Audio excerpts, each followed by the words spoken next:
साथियों, भारत का digital fintech solution और आज युग फिनटेक का है, इसके विषय में भी मैं कहूंगा। कभी पार्लियामेंट के अंदर एक बार चर्चा हुई है, वो सुन देख लेना, जिसमें देश के भूतपूर्व वित्त मंत्री जी भाषण कर रहे हैं कि लोगों के पास मोबाइल फोन नहीं है, लोग डिजिटल कैसे करेंगे, पता नहीं क्या क्या वो बोले हैं। आप सुनोगे तो आपको आश्चर्य होगा। ये बहुत पढ़े लिखे लोगों का यही तो हाल होता है जी।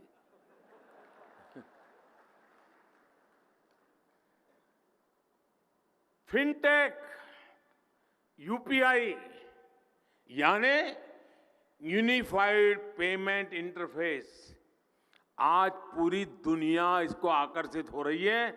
वर्ल्ड बैंक समेत सबने ये उत्तम से उत्तम प्लेटफॉर्म के रूप में उसकी सराहना की है। और मैं आपसे कहूंगा कि यहाँ एक प्रदर्शनी में एक पूरा फिनटेक डिवीजन है। ये कैसे काम करते हैं उसका आपको वहां देखने को मिलेगा। किस प्रकार से मोबाइल फोन पर पेमेंट होते हैं, कैसे पैसे आते हैं जाते हैं, सारा वैसे आपको यहां देखने को मिलेगा। और मैं कहता हूं ये फिनटेक का जो प्रयास हुआ है, ये सही मायने में by the people, of the people, for the people, इसका उत्तम से उत्तम समाधान है। इसमें जो टेक्नोलॉजी है वो भारत की अपनी है, यानी बाय द पीपल। देशवासियों ने इसे अपने जीवन का हिस्सा बनाया, यानी ऑफ द पीपल। इसने देशवासियों के लेन देन को आसान बनाया, यानी फॉर द पीपल। इसी वर्ष मई के महीने में भारत ने हर मिनट, गर्व करेंगे दोस्तों आप, भारत ने हर मिनट में 1,30,000 से अधिक यूपीआई ट्रांजैक्शन हुए हैं। हर सेकंड औसतन 2,200 ट्रांजैक्शन कंप्लीट हुए हैं प्रति सेकंड। यानी अभी जो मैं आपसे भाषण कर रहा हूं, जब तक मैं यूनिफाइड पेमेंट इंटरफेस इतने शब्द बोलता हूं, इतने समय में यूपीआई से 7,000 ट्रांजैक्शन कंप्लीट हो चुके हैं। मैं जो 2 शब्द बोल रहा हूं इतने समय में, ये काम आज डिजिटल इंडिया के माध्यम से हो रहा है। और साथियों, आपको गर्व होगा, भारत के कोई कहता है अनपढ़ है, टिकना है, फलाना है, ये है, वो है, पता सो बताता है। वो देश की ताकत देखिए, मेरे देशवासियों की ताकत देखिए। दुनिया के समृद्ध देश, उनके सामने मेरा देश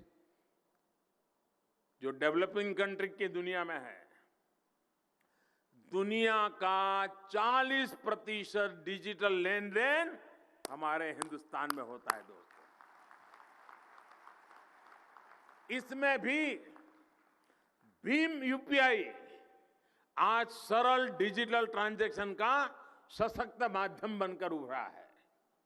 और सबसे बड़ी बात, आज किसी मॉल के भीतर बड़े बड़े ब्रांड्स बेचने वाले के पास ट्रांजैक्शन की जो टेक्नोलॉजी है, वही टेक्नोलॉजी आज उसके सामने रेहड़ी पटरी वाला और ठेला वालों बैठो है ना अपने फुटपाथ पर, 700-800 रुपया कमाते हो, ऐसा मेहनतकश मजदूर के पास भी वही व्यवस्था है जो बड़े बड़े मॉल में अमीरों के पास है। वरना वो दिन भी हमने देखे जब बड़ी बड़ी दुकानों में क्रेडिट और डेबिट कार्ड चलते थे और रेहड़ी ठेले वाला साथी ग्राहक के लिए छूटे पैसे की तलाश में ही रहता था। और अभी तो मैं देख रहा था, एक दिन बिहार का कोई प्लेटफॉर्म पर कोई भिक्षा मांग रहा था, तो वो डिजिटल पैसे लेता था। वो अपना क्यूआर कोड बताता था। अब देखिए भाई, दोनों हर किसी पास, अमीर हो या गरीब हो, गांव का हो या शहर हो, हर एक के पास समान शक्ति है यही डिजिटल इंडिया की ताकत है। इसलिए आज दुनिया के विकसित देश हों या फिर वो देश जो इस प्रकार की टेक्नोलॉजी में इन्वेस्टमेंट नहीं कर सकते, उनके लिए यूपीआई जैसे भारत के डिजिटल प्रोडक्ट आज आकर्षण का केंद्र है। हमारे डिजिटल सॉल्यूशंस में स्केल भी है, ये सिक्योर भी है और डेमोक्रेटिक वैल्यूज भी है।